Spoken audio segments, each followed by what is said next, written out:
I enjoyed the dinner yesterday. Yes, that was yesterday. Yes.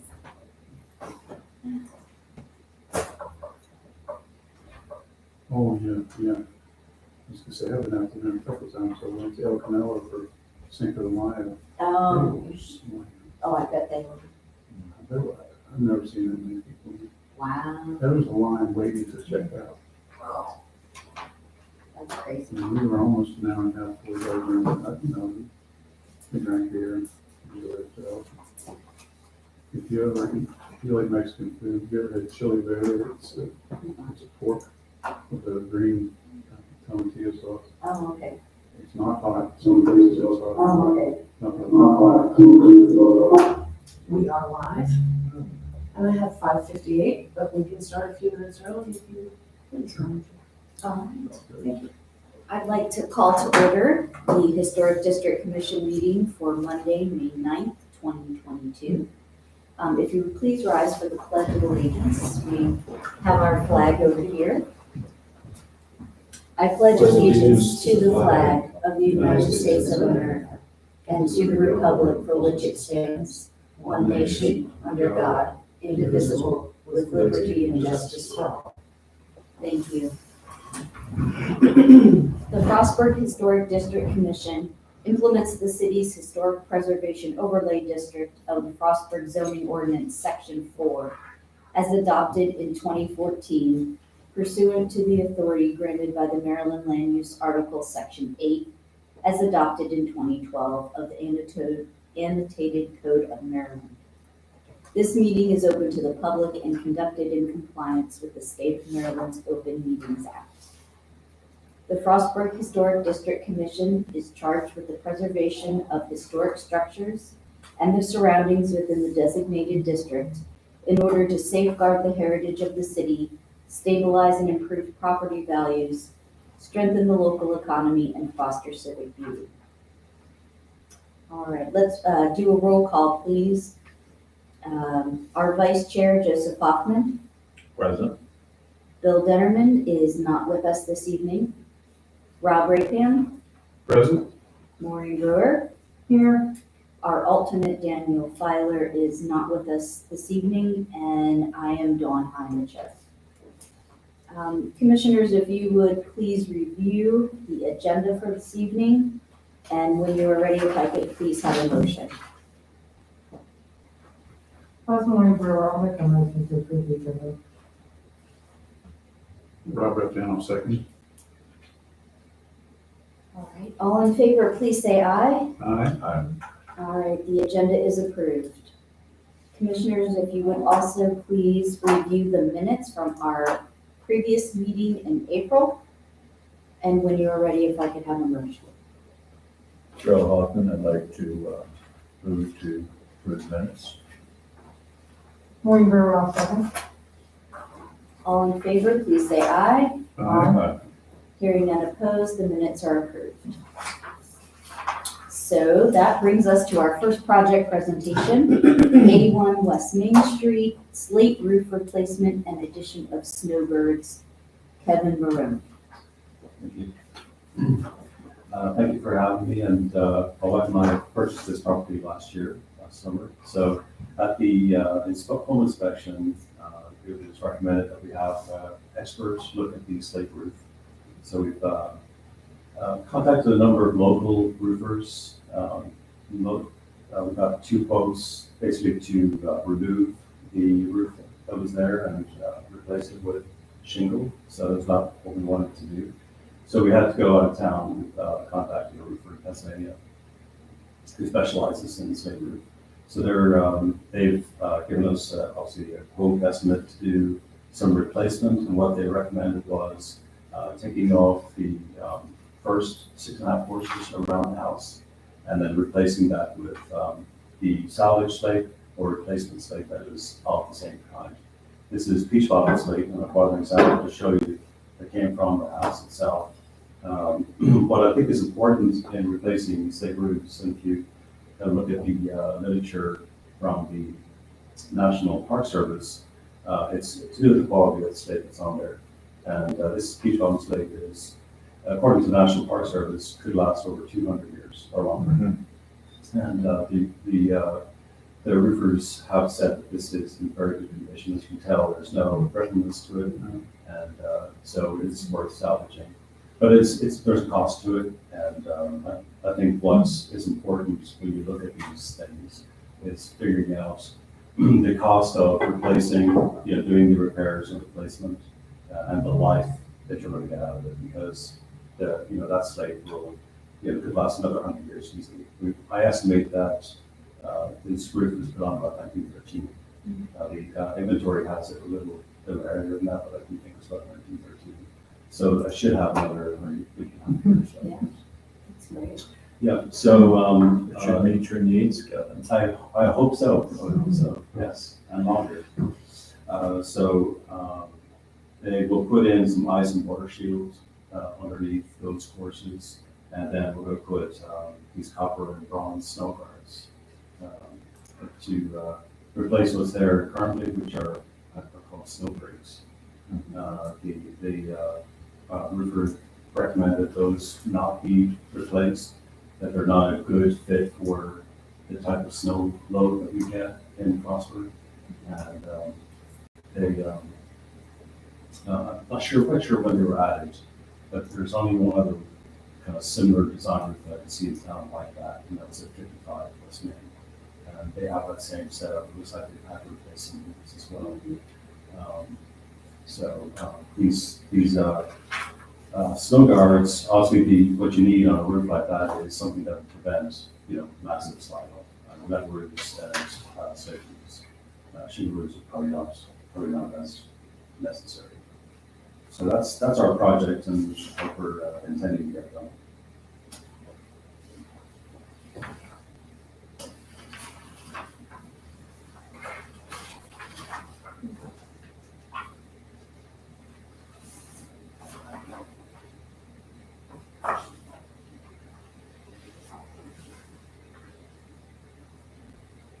Commissioners, do you have So any do questions? they normally stagger them like this picture here? Yes, that's the way it works. Your And road it is, looks like it doesn't go into a piece of slate, it goes into the roof itself, or does it go into another piece of slate? I think it goes into the under items. Okay.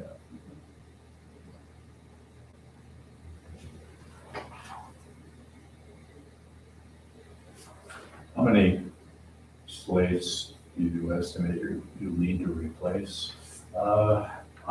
We have some salvage slates already, but there's perhaps 2,000 or more. They said it's going to probably take a lot more than that. It just depends on the condition of the pond. As you can see in some of the home inspection photos, many of them are chipped away, probably from ice damming. So that first, 2 rows at least are probably going to have to be replaced. They're just not going to be in good enough shape to put that down. What they did find when they looked at the initial inspection of the slate was that the fastenings are still in good shape.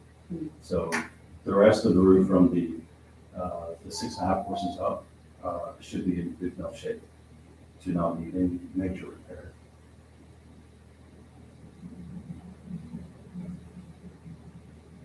Was there indication of leakage inside? There's only one area where we've got kind of I would say a soft spot, perhaps likely from the valley flashing. That's not bad. And that was kind of the forward here. It's actually a long one on the very front of the house. So I don't think it's actually pictured from here. From the outside, it doesn't look like there's anything wrong with it, but internally you can tell there's some water intrusion.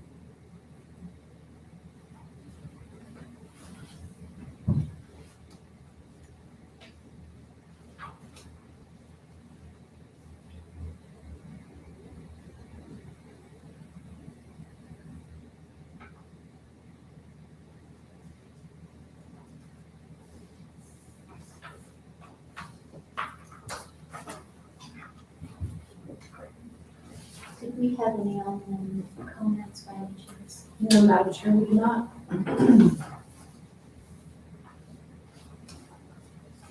All right, commissioners, are there any further questions?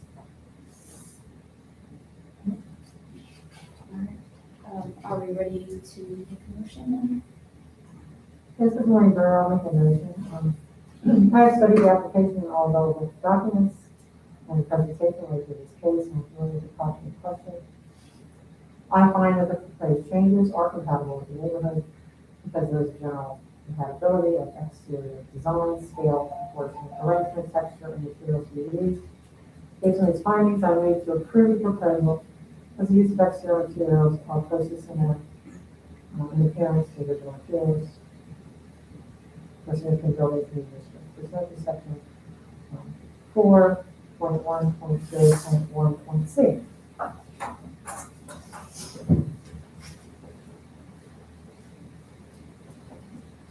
I'll second it, Rob, right now. Any further discussion? All right, all in favor, please say aye. Aye. Hearing none opposed, project is approved. Thank you so much. Kevin, Thank you for thank you joining so us. much Yeah. for taking care of what is a beautiful old house. Thank you. Yeah. Appreciate it. Thanks so much. Have a great evening. Thank you. So that's the same room. Oh. Good time. I just turned around. All right, so do we have any old business? I have nothing on, in our lists or in our information unless there's something, you or the other commissioners would like to bring forward.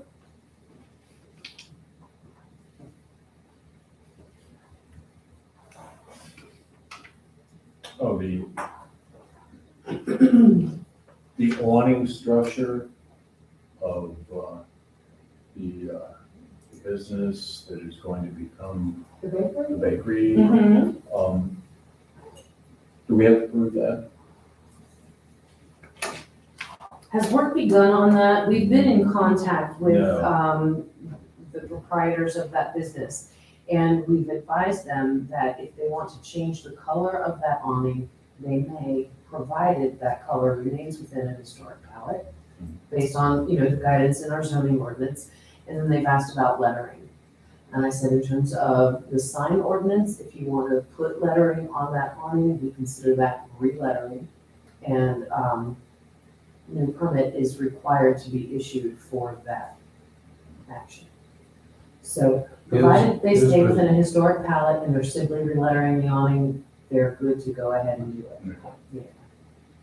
Yeah, and we have been in contact in regard to that, and now we're also working out some potential facade grant funding. We do have a new round that we need to work up applications for and get that news out and about to the town center proprietors.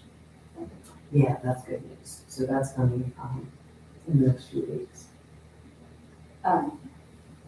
14 West Main Street, is that the former Richard building? It's the former Dante's building, and now Yes. the new, the deep. Okay, not what I was thinking. When you're in that parking So- lot behind the Princess, Yeah. the building that somebody put red giant on it. Yes, That's what I saw. Oh, that's what that is. It is on that back side of the Yeah. building. If you've ever been there, there is like a back patio area with some outdoor seating. okay.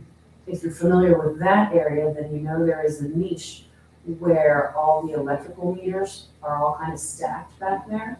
And there's a brick adjacent wall, adjacent to the stairway that brings you out to that patio. That is where the collapse happened. So, there was a high wind.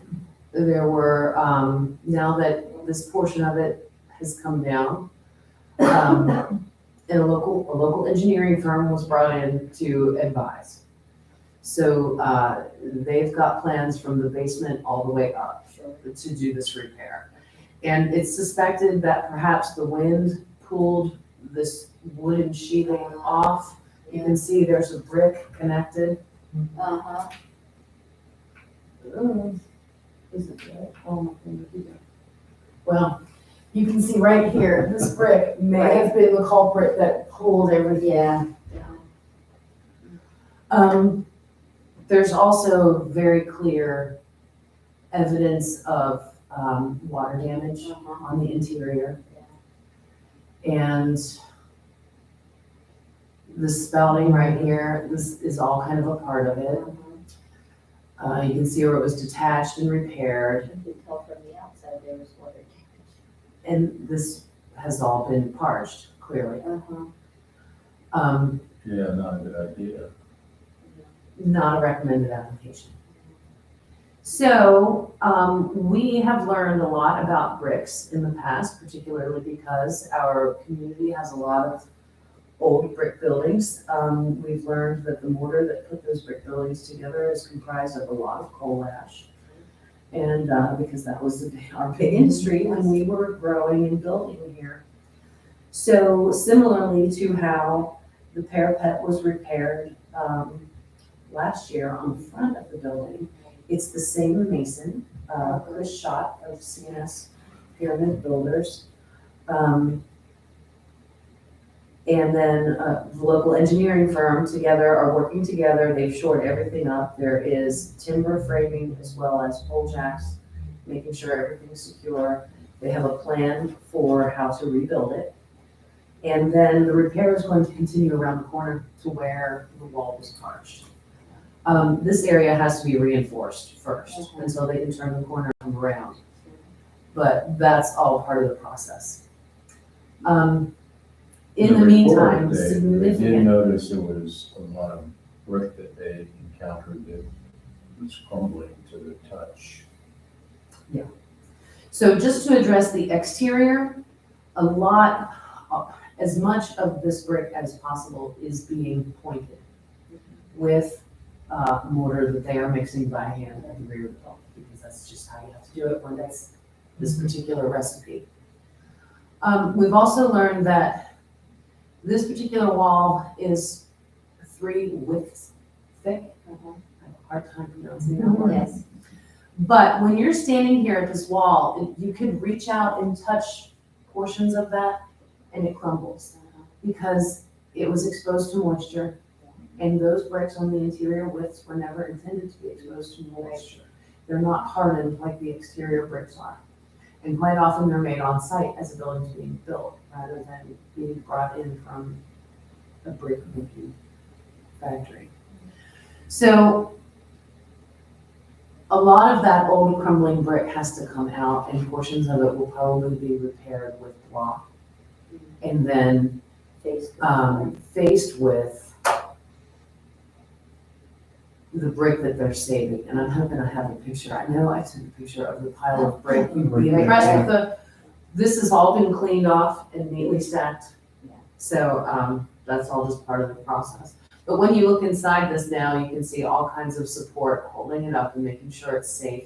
Right. Structural collapse team members from our local emergency services units came out when this happened and made the determination that it was safe to remain occupied. There are habitable units above this. And everybody is on, due diligence and due watch to make sure that if anything changes, we take the necessary steps. Yeah, there's a really good team of people working on this. The building owner is very willing and, certainly wanting the building to be structurally sound and in good repair. So, they all moved very quickly on it. And the engineer is in contact with the mason and the contractor on a daily basis. And based on that, our building permit plan reviewer reviewed the report and suggested and recommended to this office that no building permit or inspection be necessary because the engineer is working so closely with the building owner and the contractor and the mason. And our office agreed. So we're just watching it very closely. I think in the end, pointing, an extensive repointing of the rear of that building is going to do it a world of good. And as they come around that corner and address that parging, hopefully they find a way to vent the rest of it so it doesn't hold in moisture and contribute to more problems. Yeah, so when specs did the inspection, they inspected the whole rear of the building for that kind of potential problem. Yes. Good. Yes, and there's been a lot of reinforcement done in the basement to continue to help support as the load is carried upward.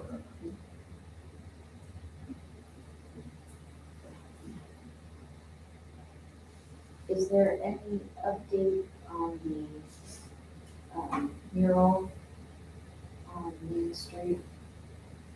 No, as a matter of fact, I don't have an update on that, and I need to do some outreach and see, where Professor O'Donnell is with, university funding, because I believe he was still waiting to hear about that. And then, that has an impact on my budget on how we're gonna spend our public art funding, so hopefully that can happen soon and we can give the full measure, and then, the next one is upcoming very soon. I think I'd like to try to, there's a second Saturday coming up next week, no, it's this weekend, isn't it? I was thinking I'd like to try to get that presented on a second Saturday or some other event. We were shooting for Arts Walk, but that didn't quite work out with everyone else's schedule. So, I'll keep you updated on that one, but hopefully we'll be seeing some nice, fresh public art here this summer. Right, with the city. Yeah, you have talked to Paris about the mural that's on, The Pritchard Building and the updates that have been made. Yeah. I absolutely did do some outreach on that. I'm sorry I didn't copy you on that. I absolutely did reach out to Paris, and I advised that the original plan for that mural was approved back in 2017. And please cease and desist any more changes until you've brought your plans to the Historic District Commission to review it. So I'll copy you on that. is he planning to do some? Did I? Okay. Is he planning to do some other changes to the mural? He has not responded to me So with you any don't kind of plan. I don't know. No.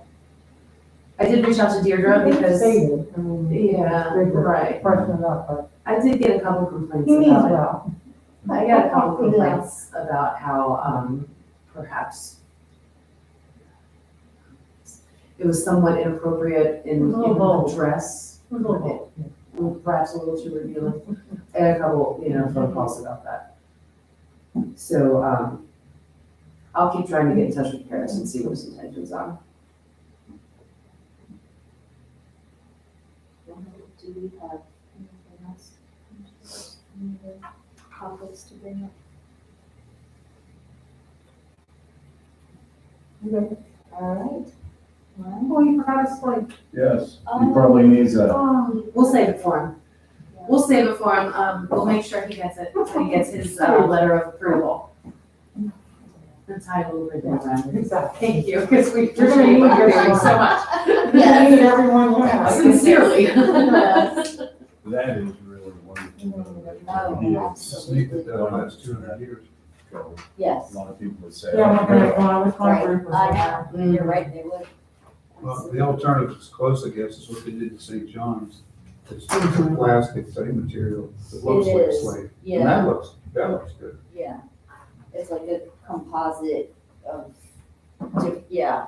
And they Forget what it's replicated the called. pattern.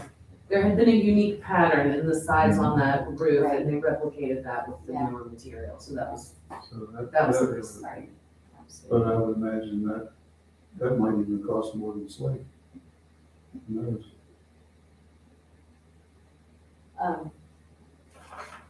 I guess we're ready for adjournment, and there's a I motion. move we adjourn. I'd be happy to second it or third it. All in favor, please say aye. Aye. All right. Thank You're you adjourned. very much. I do like the room up here. Yeah, this is nice.